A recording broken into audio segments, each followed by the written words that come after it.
bienvenue au JDI, le journal de l'internet.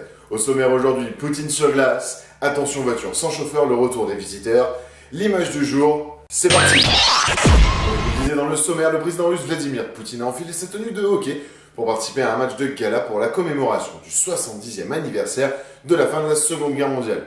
À 62 ans, Vladimir Poutine nous a montré une certaine technique et un sens du jeu affûté avec 8 buts marqués. Certaines mauvaises langues diront que c'est normal en Russie, le président ne perd jamais. Bon, je vous montre un de ses buts ici. N'hésitez pas à me dire ce que vous en pensez dans les commentaires, si vous pensez que ce match est truqué ou pas. Personnellement, j'ai ma petite idée, mais je vous laisse réfléchir là-dessus.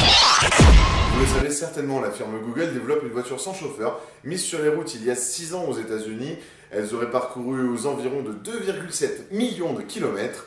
Depuis leur mise en place, elles auraient aussi été impliquées dans environ 11 accidents.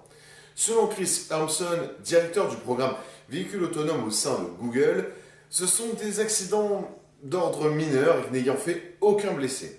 Personnellement, quand on parle de voiture sans permis, je vois toujours cette scène tirée de Les visiteurs sont de retour, Jacouille la fripouille ainsi que Godefroy de Montmirail repartent dans les couloirs du temps. Et cette fois-ci, ça se passera durant la Révolution française. Jean Reno et Christian Clavier reprennent leur rôle titre et phare de cette comédie des années 90, fin des années 90 d'ailleurs. Et nous retrouverons cette année des nouvelles têtes avec Harry Habitant, Alex Lutz. Je vous mets le trailer tout de suite et vous me dites ce que vous en pensez dans les commentaires.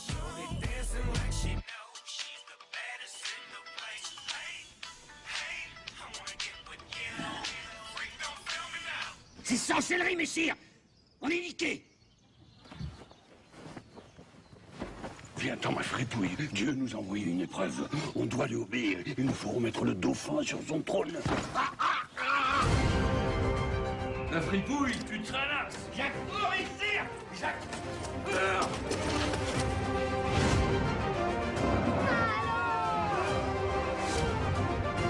À mort! Raccourcissez-le!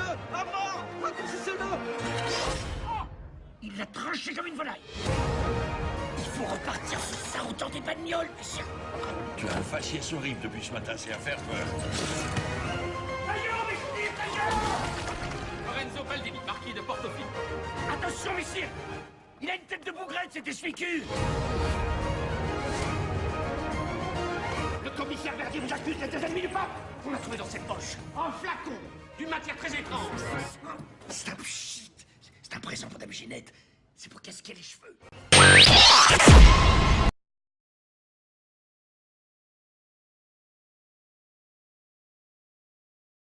L'image de la semaine, c'est celle-ci. Oui, c'est un hamburger. Oui, je sais, c'est un hamburger. C'est un hamburger, mais pas n'importe quel hamburger, c'est un hamburger qui a 20 ans. Il a été acheté en 1995, enterré dans la foulée par 2 Américains qui l'ont déterré il y a quelques jours de ça. Et lorsqu'ils l'ont ouvert, lorsqu'ils l'ont sorti de la boîte, ils se sont aperçus que il n'y avait quasiment pas de changement. Donc c'est à se demander réellement quelle est la recette qu'utilisent les fast-foods pour pouvoir conserver ça quand on sait que la moyenne, il ne doit pas être conservé environ, je crois, plus de 10 minutes avant d'être servis. C'est-à-dire que s'ils sont préparés 10 minutes après, ils ne sont plus consommables. Quand on voit que 20 ans après, ils n'ont quasiment pas bougé, c'est-à-dire que bon, ils peuvent les conserver 2-3 jours, ça va rien changer. Et voilà, c'était le premier JDI. Je vous remercie de m'avoir regardé jusqu'ici. Je vous dis à la semaine prochaine. N'hésitez pas à vous abonner, à liker la page, à partager en masse. On se retrouve la semaine prochaine et je vous dis ciao, à bientôt.